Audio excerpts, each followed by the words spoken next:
Il n'existe aucun organisme indépendant au Nouveau-Brunswick pour enquêter sur des incidents impliquant des policiers. Plusieurs, dont le Parti vert, ont demandé que la province en crée un. Looking at an Atlantic agency that could provide that service for our region is certainly something that's worth pursuing. Il suggère que ce bureau desserve les 4 provinces de l'Atlantique. L'idée pourrait être acceptable selon le chef du Parti vert, mais à certaines conditions. Oui, c'est possible d'avoir une association pour l'enquête dans une partnership avec les autres provinces dans les Maritimes, mais avec un bureau au Nouveau-Brunswick. Pendant ce temps, les partis politiques à l'Assemblée législative se rapprochent maintenant sur la question de tenir une enquête publique sur le racisme systémique dans la province. Le premier ministre est ouvert à l'idée, les Verts estiment qu'elle serait essentielle et les libéraux la demandent aussi.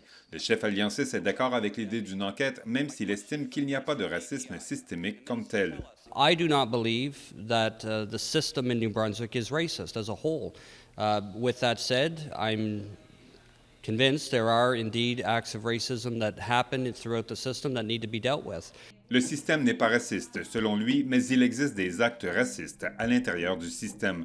Pour sa part, Kevin Vickers, un ancien policier, reconnaît l'existence d'un racisme systémique.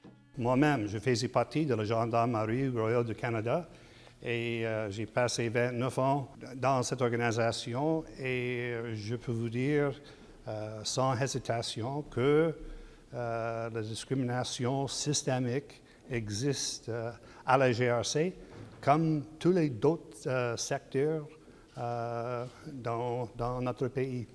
L'idée d'une enquête publique est l'une des questions qui sera abordée mercredi lors d'une rencontre du premier ministre et de plusieurs de ses ministres avec les chefs des Premières Nations du Nouveau-Brunswick. Ici Michel Corriveau, Radio-Canada, Fredericton.